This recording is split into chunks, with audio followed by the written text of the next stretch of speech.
Let's learn Parshat Miketz with Rashi.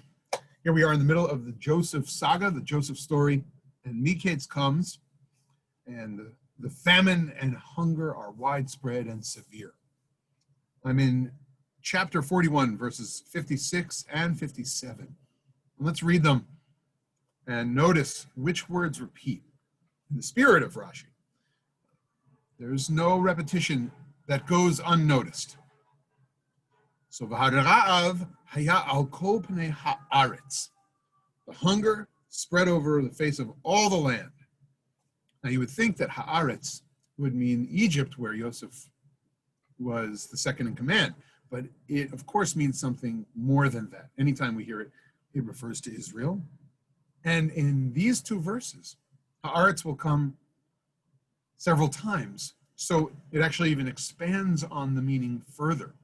It will not only be Egypt, it will include Israel, and it will be a word that is used to describe the entire theater of the ancient Near East, with the fact that it's repeated 3 times. So hunger and famine took over the face of the land in Egypt. And what did Yosef do? Vayiftach Yosef et kol asher bahem, vayishbor lemitzrayim. And Yosef opens the granaries and he sells provisions to all those who are hungry in Egypt. Vayachazak hara'av be'eretz Mitzrayim. And the hunger took hold fiercely in the land of Egypt. There it says be'eretz Mitzrayim. That's not one of the haaretz uses of haaretz that I was referring to. But there again is that word, eretz. B'chol haaretz ba'u Mitzrayim. There is the second haaretz. All the land came to Egypt. Now in that sense, we have a word that means either the world or everyone in Israel, or the whole land of Canaan, or in the theater of the ancient Near East. Because we already know that all the Egyptians came from kol haaretz, from all the land, back in verse 56. So in verse 57, we get an expansive notion. Not just the Egyptians, but others are coming.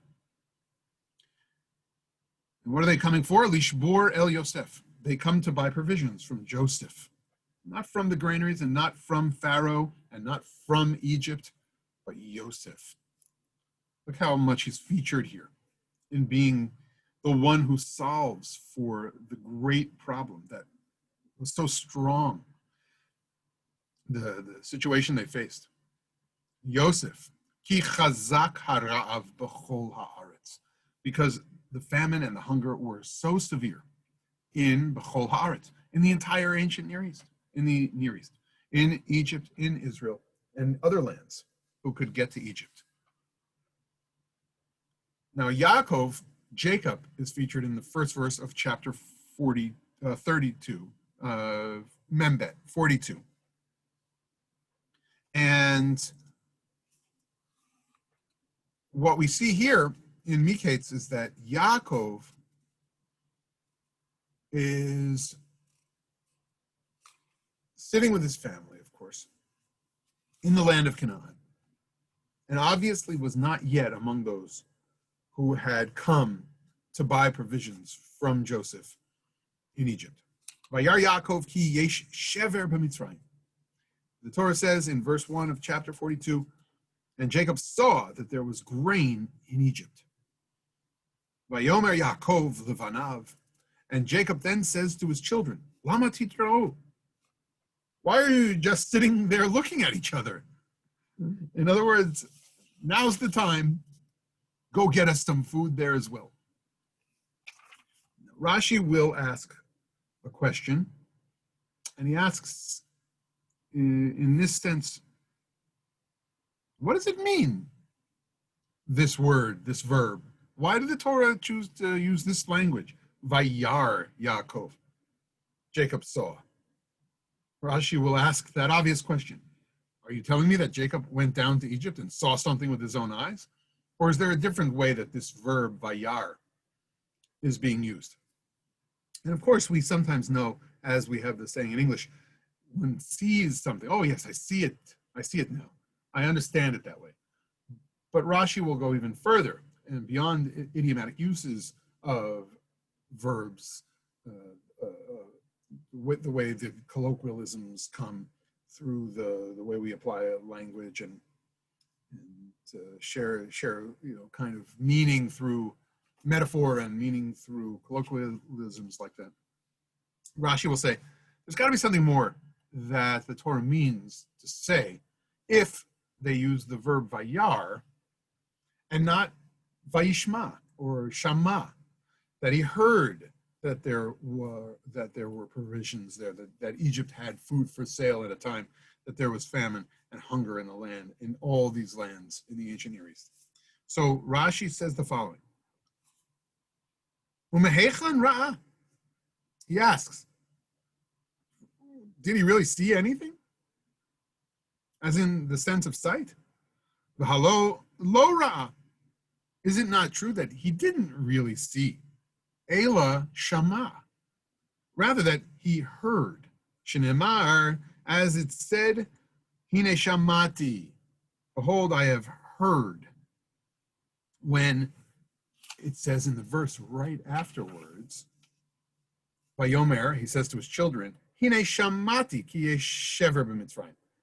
I've heard that there are provisions available in Egypt.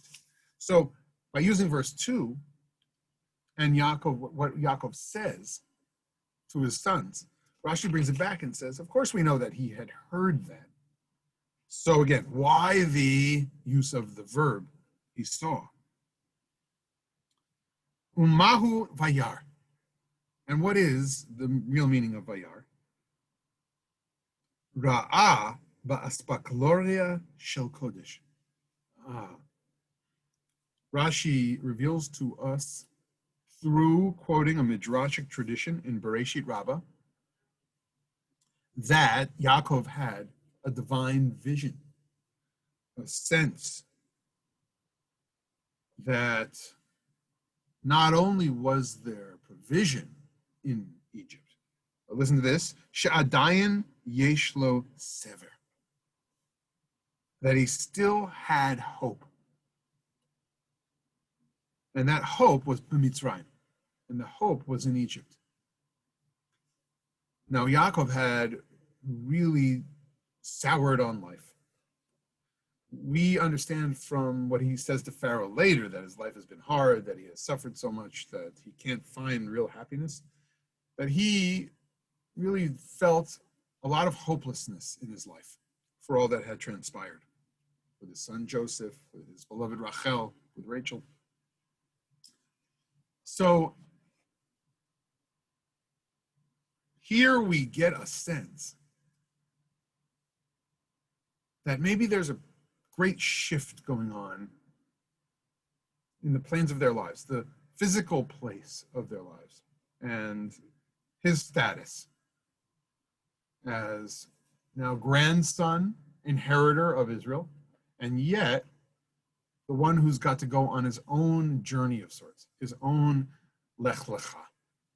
I think what the Torah is pointing to, and what the Midrash and the commentary of Rashi is pointing to, is that Yaakov feels this hope in Mitzrayim, not only because of the provision that's available there, the food and possibility of just feeding his family and having them all survive, but that there is a journey to take, a journey to go on, and that maybe the solution to life itself, in some way, is to get down to Egypt. And maybe because that was foretold, and there are echoes of stories from his grandfather about needing to spend time in Egypt. Maybe it's because of some of that oral history. Maybe it is simply a sense that, like the Gemara says, Mishaneh makom, mishaneh mazal. You change your place and you change your fortune.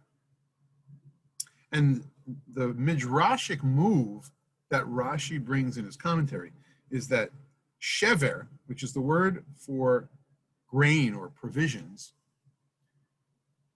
since the shin is easily changed to sin, the letter sin, that you can make the move and say that he saw in this verse, Vayar Yaakov ki yesh sever b'Mitzrayim. And sever, in this case, is used as the word for hope. Now, Rashi goes on to say something very interesting at the end of his commentary that tips us off to the fact that sometimes Rashi has a little commentary to make on the midrashim that he's quoting from. And if you didn't read through the midrash first, you wouldn't know why the end of this Rashi commentary comes. You might just think, oh, he's adding an interesting little tidbit here at the end to make it even more thoughtful on a theological level. Well, it was divine inspiration, but Rashi will say, V'lo hayta nevuah mamash. It wasn't exactly prophecy.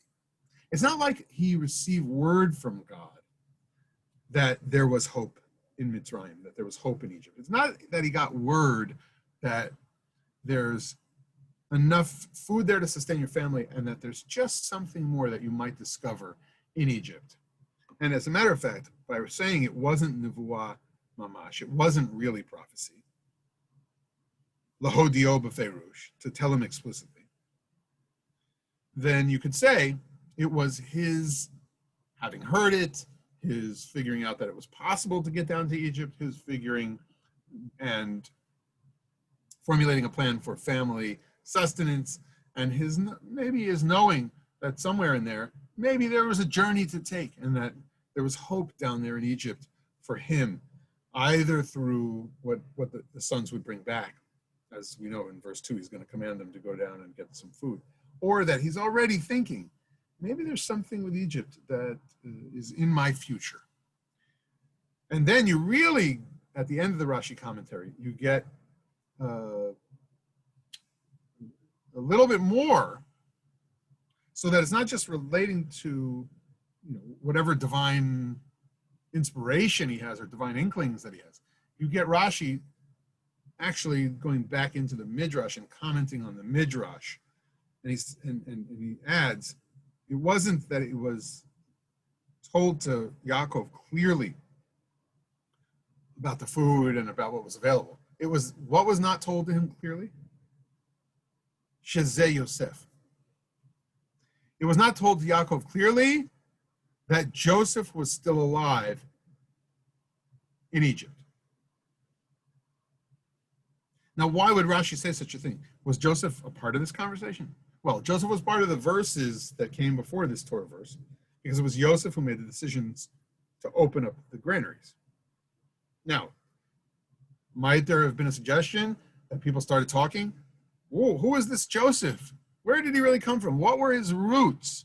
Maybe that story was the story that was starting to circulate in Egypt, and maybe that story made its way back up to Jacob in the land of Canaan, in the land of Israel. Maybe he heard and he said, my goodness, that could be my son, because maybe he wasn't really convinced that a wild animal had torn him to shreds, that it was some kind of scheme and evil doing on behalf of those brothers with whom he had a fraught relationship for the rest of his life.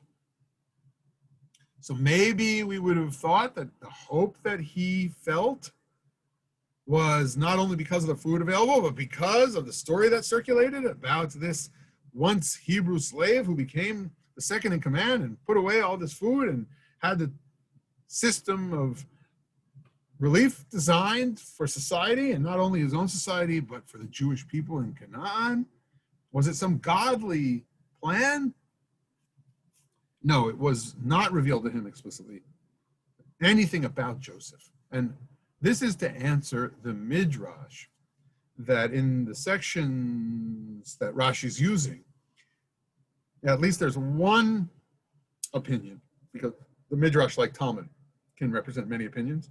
There's one opinion that said that Joseph, at the time of the famine and the hunger in Egypt and Canaan, in ancient Israel, and Jacob, at his moment of figuring out there needed to be some plan to sustain the family, at that very moment, both of them have an inkling that there's going to be a reunion.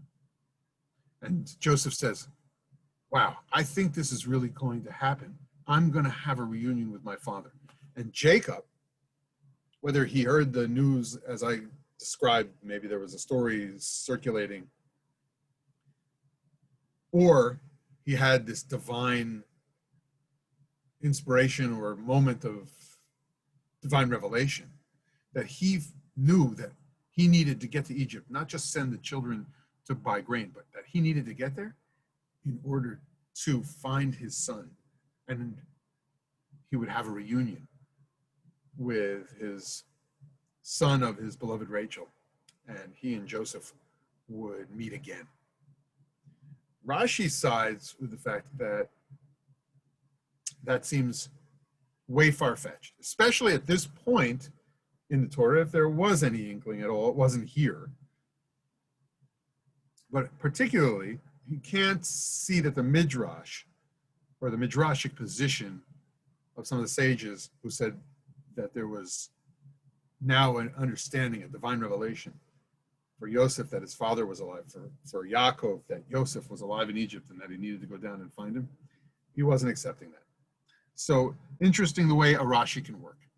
Rashi can take the language of a verse and from shever, move it to sever, and say that Yaakov, with this special verb, he saw. Yaakov saw, he understood, he saw the divine, he felt the divine inspiration, he saw what was needed in life, and he then had hope. He not only saw that there was grain available, he had that sever, he had that feeling of hope. And Rashi moves into the Midrashic material and says he understood that Mitzrayim and Egypt represented something, and he felt like this was a good move for himself, for his family. But he rejects, Rashi rejects the notion that it was foreknowledge, that Yosef was the one who did all this and that there would one day be a reunion. And he, in that statement, rejects Joseph's awareness at that point that his father was still alive and that all the planning that would unfold and all the plot of the Joseph saga would relate to getting him back together with his father and family, of course. A wonderfully rich moment in the Joseph story, a wonderfully rich Rashi that we've learned together. Shabbat Shalom.